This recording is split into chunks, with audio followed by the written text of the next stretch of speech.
There's more and more talk these days about becoming alkaline in our internal system and getting our body's pH. And there's more and more health professionals starting to agree how important that is.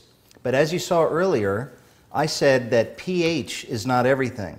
It's not the deciding factor when it comes to a liquid or it comes to a water. And I'm going to demonstrate that right now with something called an oxidation reduction potentiometer, or for short, ORP.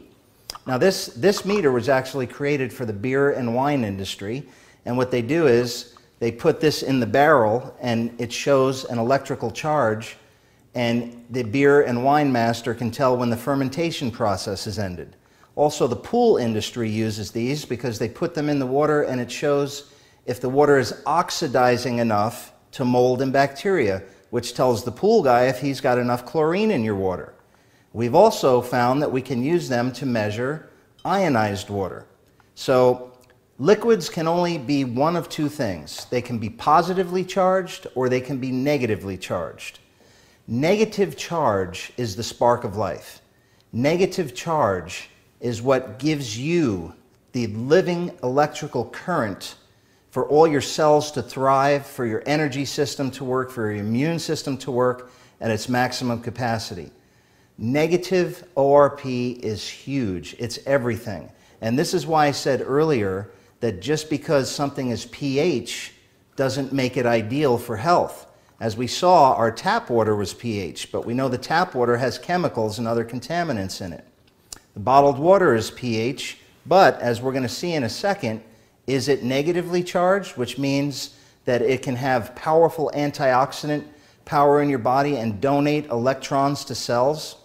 Now, I'm not trying to make chemistry students out of everybody here, and I'm certainly not a chemist myself, but I have the basic understanding to know that when something is positively charged, it steals electrons from a cell, and that makes the cell oxidize. And remember, we don't want to speed up oxidation in our body. It's already happening naturally. So for those of you who don't understand the word oxidation, when you cut an apple open and it turns brown, that's oxidation. It's the process of degrading or degenerating or dissolving.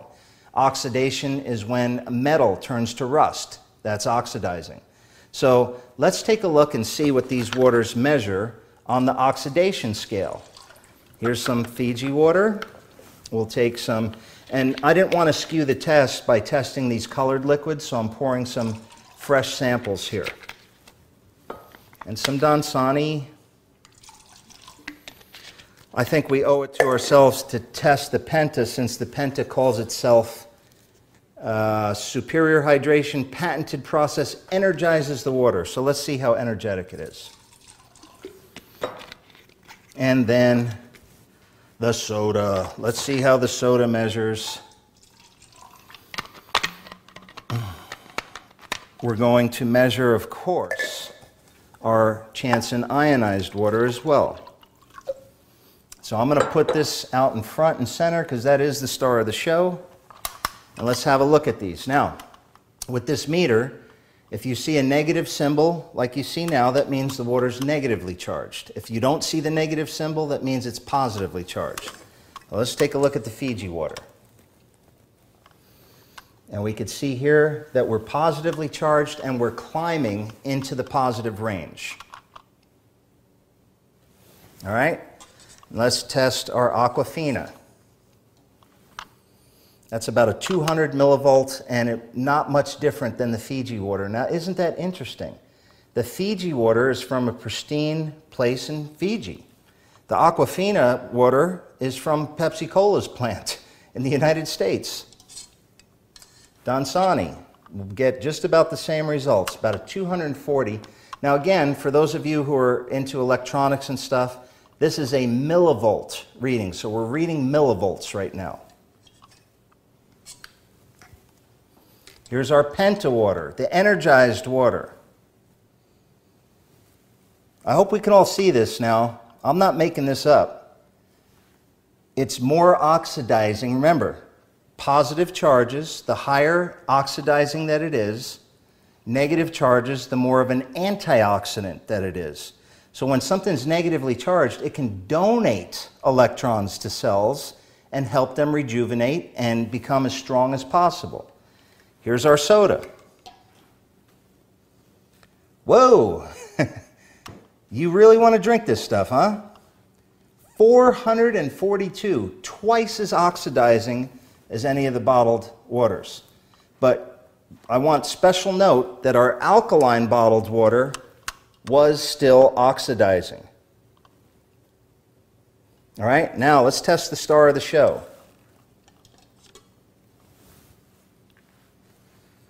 You see that negative symbol? And it's about a negative 215, which is right where we recommend drinking the water. Now, isn't that amazing? And again, if anybody thinks I'm skewing this, you can get one of these meters and test it out at home yourself. Now, oxidation reduction potential.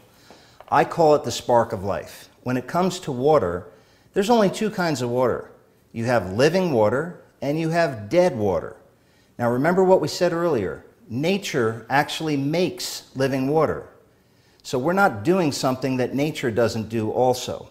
And nature makes the water through friction and ferocious movement and contact with rock elements and metallic elements. Creates that electrical charge. When that electrical charge is created in the water changes completely. It's a living element. It has electrical energy to donate to your body. So I would ask anyone that's watching this, how do you get electrical energy into your body? You need it. You have to have it. There's only two sources that I'm aware of that electrical energy. Well, there's actually three.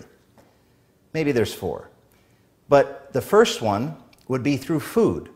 That's eating live foods, picking them off the vine, out of the ground, putting them into your mouth. You will get the electrical living energy of that food, and we're actually going to demonstrate that in a few minutes. You're going to be amazed when you see this. The second way is to have a water ionizer that makes electrically charged water.